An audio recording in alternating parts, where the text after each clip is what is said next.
Вторая национальная телевизионная премия в области популярной музыки. «Салом-2017».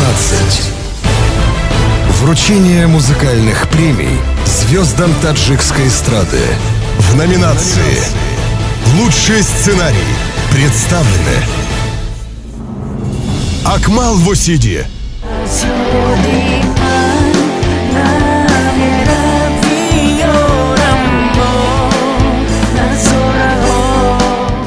Анвар Ахмедов,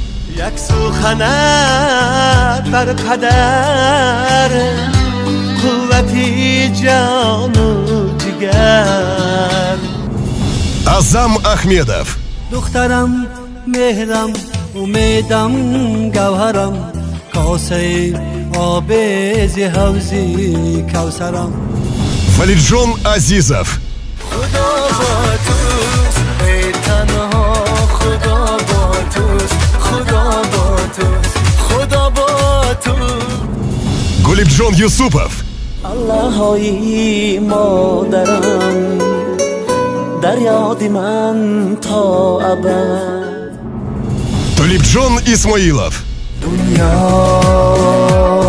دنیا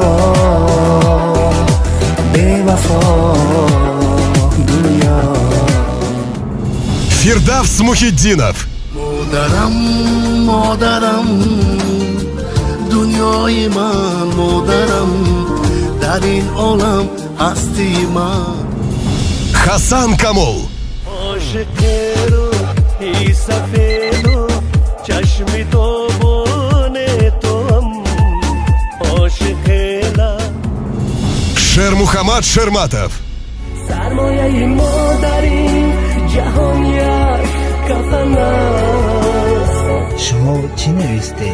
آن هم مگو Бахтер Хасанов, من از مهری تو شادانم در جانم.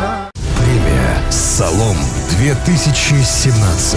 Голосуй на сайте www.salomtv.com. Смотри подробности в эфире Салом ТВ и слушай в эфире радио Салом.